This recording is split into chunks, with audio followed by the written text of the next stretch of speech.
Munyakazi ryaturutse reka ngacape uburyo n'ibisuri idacuruza byibura akazi ibikorwa byivugira n'abantu bangaga gusangira nanjye ntabwo twasangira na kiriya kintu urumva njyewe igihe cyarageze njye sinitwa umuntu ahubwo nkitwa ikintu twagiye tangira nkukabye igitero nyiti bw'isapari intama nkurira ingofero ndi umusitari mwiyinjyana na confidence nyinshi nk'umutwaro ushoje intambara ukeneye gutoza bakamuhika bakambara ninjye mu rapero ujya uririmba mu bukwe ntabyo ibikoresho wap igenda cyari fresh mu mutwe rap igenda turika so no for me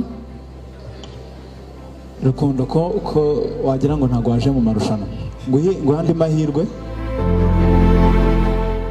subscribe ndayivana ndayijugunya mu busarani kujya gushutinga najyaga hano mu gihugu kugira ngo hatagira umunyeshuri wa kaminuza umbona bakanseka bakanantuka bakananserereza. Ibaza umuntu akubwiye ko isura yawe ari mbi cyane ndetse itanashamaje habe na gato.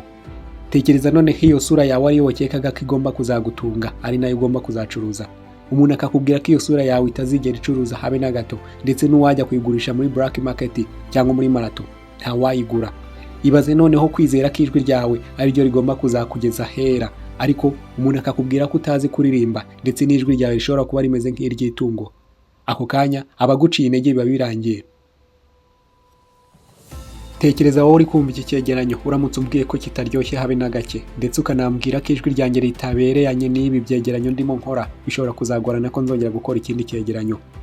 Ibaze ko uyu munsi ushobora kuba wireba mu ndorerwamo wareba imiterere yawe, abantu benshi cyane bakakujajinga bakakubwira ko uteye nabi. Ushobora kuba ufite umutwe mubi, ikibuno kibi, amaguru mabi ndetse n'ibindi bice byose by'umubiri. Akenshi cyane hakaba ari igihe bashobora kubikubwira nawe kubera kumva nabi ukaza kubyumva koko ugasanga nibyo, cyangwa wabireba ugasanga nibyo. Ariko ngiye kubona kubwira bamwe mu bantu bagiye batandukanye babaye ibyamamare ku isi bababwiraga ko amasura yabo adacuruza habe na gato, ariko uyu munsi bakaba bakomeye cyane ku isi ndetse ibyo ngibyo bababwiraga uyu munsi bigasa nk'aho ari byo bibatunze ku rwego rw'isi. Niba nta mutima mubi ngiye kugusaba ikintu cyoroshye cyane, niba kitakugoye banza ukande subscribe ku Ihozo TV. Ngiye tugiye kubana muri iki kiganiro ndi Turu. Ku mwanya wa mbere rero turasanga aho umuririmbyi akaba umwanditsi akaba n'umucuranzi wa gitari Ed Sheeran.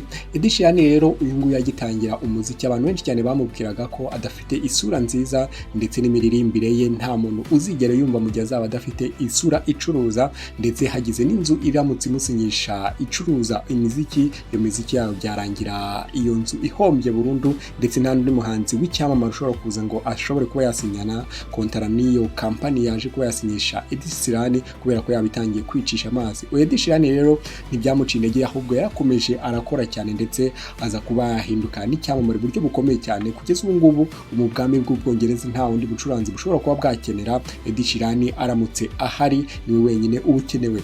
Ku wundi mwanya rero tusanga aho witwa Susan. Uyu nguyu yigeze kuba yajya mu irushanwa rya Britain's Got Talent ubwo yari afite imyaka 47 gusa. Abantu benshi cyane kijya kuri stage batangiye kumuhabu ndetse baranasakuza cyane baravuga bati uyu mugore rwose nagira rya amanuke kuko ibintu agiye kuba yadukorera ntago ari ibintu bizima, kuko abenshi cyane barebaga isura ye ndetse bakareba n'imyaka afite baravuga bati uyu muntu rwose no kuba yamara umwanya w'ubusa. Ariko uyu mugore akijya kuri stage yararirimbye, abantu benshi cyane batangira kurira abandi bafatwa n'amarangamutima. Nyuma yaho abukiva kuri stage nibwo abantu bose bakumye amashyi ndetse guhera ako kanya ahita ahinduka icyamamare ku isi hose. Abantu benshi cyane batangira noneho abahindutse ubuzima butyo.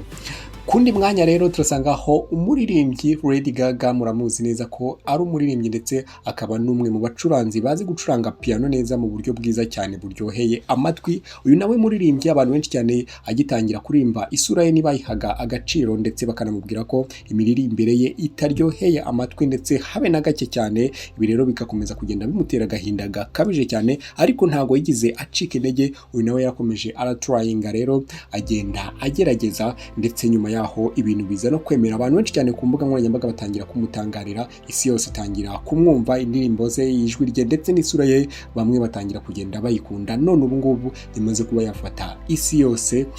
kundi mwanya rero kugira ngo tugende dusatira n'abo mu Rwanda kugira ngo tuze kuba twabageraho rero kundi mwanya rero turasangaho umuhanzi witwa Harmonize nawe n'umwe mu bahanzi bigize kuba bagira batya kubera isura ye itabaga ngo ari nziza cyane ndetse n'imiririmbire ye abantu benshi cyane ngo bayishidikanyagaho nubwo yagiye yigize kujya mu marushanwa rero uyu muhanzi nabwo baza kuba bavuga bati uyu muhanzi rwose umuvane kuri stage kuko nta miririmbire ye. Ibi rero byaje kuba birangira n'ubundi uyu Harmonize baje kuba bagira batya baramwirukana baravuga ati wowe rwose nta kintu turi kumva mu miririmbire yawe uri kuririmba ku kavideo mu ndirimbo Never Give Up ni mu rigireba ya Harmonize muzagira mutya mukabonemo barimo bamubwira bati rwose imiririmbire yawe wapi pe ubwo ari kuririmba indirimbo bita Nakupenda Malaika.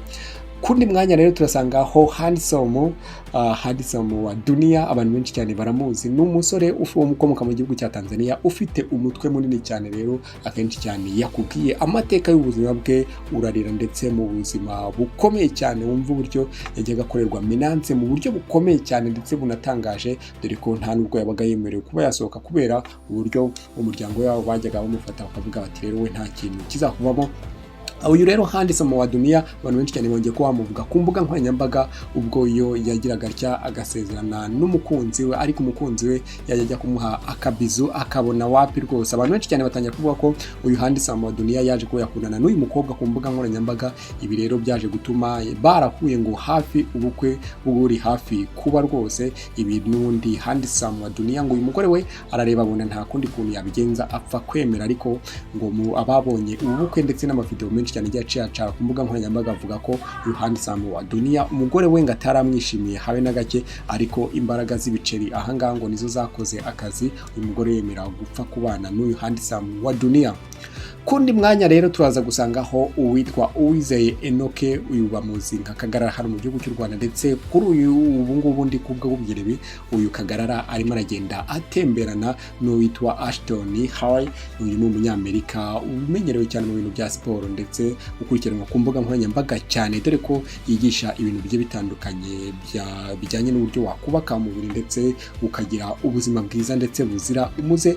Uyu mugabo rero Ashton niwe uri gutembera Kagarara mu bihugu bigiye bitandukanye rero Kagarara rero nawe akubwira ubuzima yagiye anyuramo akiri umwana mbere yuko uyu munsi bamubona ari icyamamare ndetse twavuga ko yamaze kuhinduka icyamamare ku isi hose. Uyu Kagarara rero ikintu cyamubayeho akiri umwana ngo nta muntu wemeraga gusangira nawe kubera ngo isura ye ndetse n'uburyo yarateye. Abantu benshi cyane bakavuga ko bakoreshaga amagambo atari meza wenda ntasubira muri impamvu naje ko nakifashisha amagambo ya Kagarara kugira ngo azi kuba yabivuga uburyo bajyaga bamukorera menance mu buryo bukomeye cyane ariko uyu munsi yamaze kuba yahinduka icyamamare gikomeye ku isi icyamamare rwose ubona ko ku isi hose yamaze kuba yahindurirwa ubuzima ndetse aza guhindurirwa n'izina ubu yari kwitwa Ashton Small ubwo n'izina uyu Ashton Harry yaje kuba yamuhereza uyu munyamerika.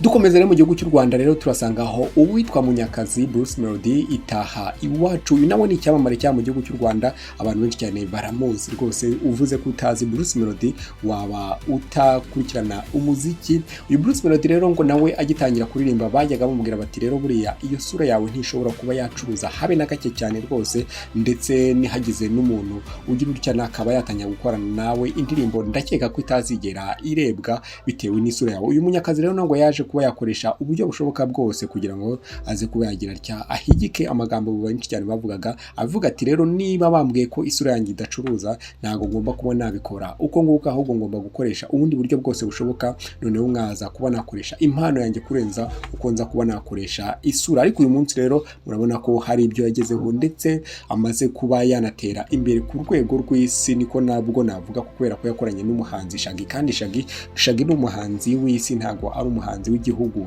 kimwe nkuko dushobora kumva abahanzi bari roko ariko Shaggy n'umuhanzi uri international ndakeka ko abantu bakurikiranye imiziki mu gihe cyashize ndetse n'ubu ngubu aracyafite hit.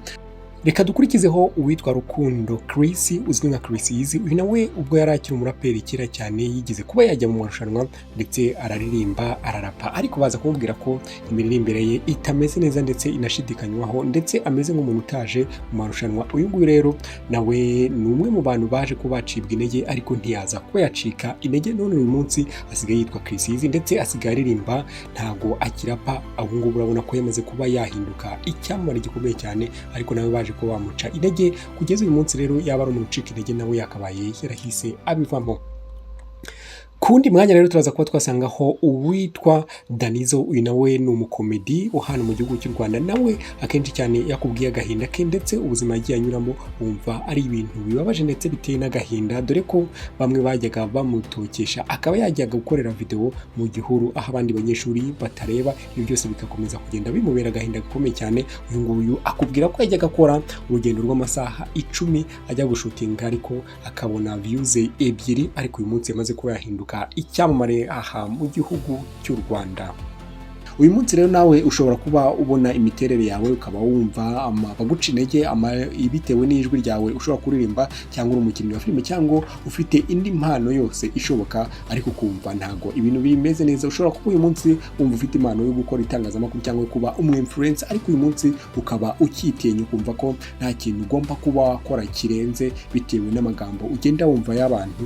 Ibyo rero bikaba byaguca intege. Najya mubwire ko buri muntu wese yiberaho, ndetse niba ikintu kikuri aricyo ugomba gukora, nicyo ugomba gukora, kubera ko nicyo umunsi wagikoze nibwo kizaguhira. Nuramuka ugiye gukora ibindi abantu bashaka bizarangira n'ubundi nta kintu bigize bite, nta kintu bikugejejeho, ndetse bijye biwumva bitagupushinga kuba wabikora cyangwa ubishyiremo imbaraga nyinshi cyane. Ibyo rero bigakomeza kugenda biguca intege. Umunsi rero ushobora kubona abantu bakubwira ngo isura yawe ntabwo ishimishije, cyangwa amaguru yawe, cyangwa umutwe wawe, cyangwa buri kimwe cyawe cyose ntigishimishije, cyangwa imivugire yawe niba ushaka kuba nk'umunyamakuru bakakubwira ko iyo mivugire yawe idashimishije. Ibyo byose bikaba byaguca intege zo kukutuma uyu munsi nta kintu ukomeza kuba wakora kirenze, ahubwo ugahita ugendera kuri ayo mabwire abo bantu bagize bate bakubwiye. Urumva ko rero abantu maze kubona kubwira ni urugero rwiza cyane rukwereka ko hari ibyo ushobora kuba wakora nyamara abantu batabikekaga, pfa kuba ari wowe yari icyo wiyumvamo tayari ugomba kugikora. Nta mpamvu yo gutinya abantu, nyamara ibyo ugiye gukora ari ibintu bizima, ari ibintu isi yose ishobora kuba yafatiraho urugero. Urumva ko rero